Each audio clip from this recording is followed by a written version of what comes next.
over the past couple of days, we've been showing my new co-host, Courtney, around our amazing area. So what do you think so far? It is pretty amazing, right? Still feel like I'm on vacay, so that's a good thing. That's the goal here. So up next is a spot that is very well known. It has some of the best beaches in the country, and I am talking about Sanibel. I know I've mentioned it to you before, but I just can't get enough of it. I was actually there on spring break 1996.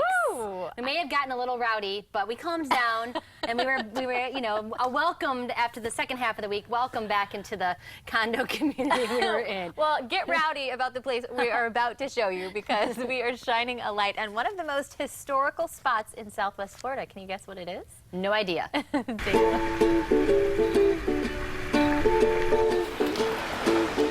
Nothing showcases beach living or coastal Americana quite like a lighthouse. There's a certain nostalgia with a lighthouse. I think they are romanticized in their view and what they bring to people emotionally. With the sunset in the background, absolutely beautiful. The history, the romance, the beauty.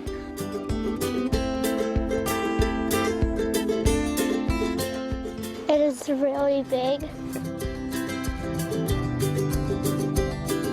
I think it's like an icon of coastal living. It's just makes you think of, you know, old men in the sea and all those type of stories. And the Sanibel Lighthouse has a story of its own. Built in 1884 in New Jersey, the lighthouse almost didn't make it to its home on Sanibel Island. In the boat trip from New Jersey around the south tip of Florida and onto Sanibel Island, just 2 miles shy of the island, the boat carrying the lighthouse and one more lighthouse, the sister lighthouse to this one, actually sank. They had to bring divers in from Key West to recover all the parts of the lighthouse, but luckily they were able to recover it all. And the construction of the lighthouse started shortly thereafter in 1884. Standing more than 100 feet tall and 126 steps to the top, the lighthouse has been in operation ever since.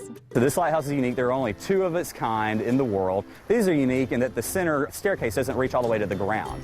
Originally, the staircase was accessed straight from the lighthouse keeper's cottages. That way, in case of a storm where the ground was flooded, the lighthouse keeper didn't have to go down into the water to climb back up the lighthouse. They could access it straight from the cottage. And while today there is limited access inside the lighthouse, the view from the beach is pretty spectacular all on its own. Isn't it just gorgeous? It really is really one cool. of my favorites. Yeah. You really are, you're not going to be able to pick a favorite once you've really been able to experience our area. So certainly one great way to see the entire island, and guess what? There is another. No. Yes, there's Yes, more, but there's wait. more. Hop on a trolley and you can actually see Sanibel from the ground. Well, the trolley tour tells you all about Sanibel and about the birds and the animals and the people that live here. This is one of the most beautiful areas in the world, I think. Yeah, rolling through Sanibel, the narrated trolley tour visits all of the spots that make the island unique. You can get in touch with all of the history and the sights and sounds of Sanibel Island. Stops include the historic lighthouse and some of the lesser-known Sanibel secrets. The trolley picks up and drops off at various locations along the island. It really is one of the coolest ways to see our little slice of heaven. We actually get a lot of locals too, but as far as the guests who actually aren't familiar with the island, they actually have a great time learning about the sites and learning about the history. And there is so much history to learn about Sanibel.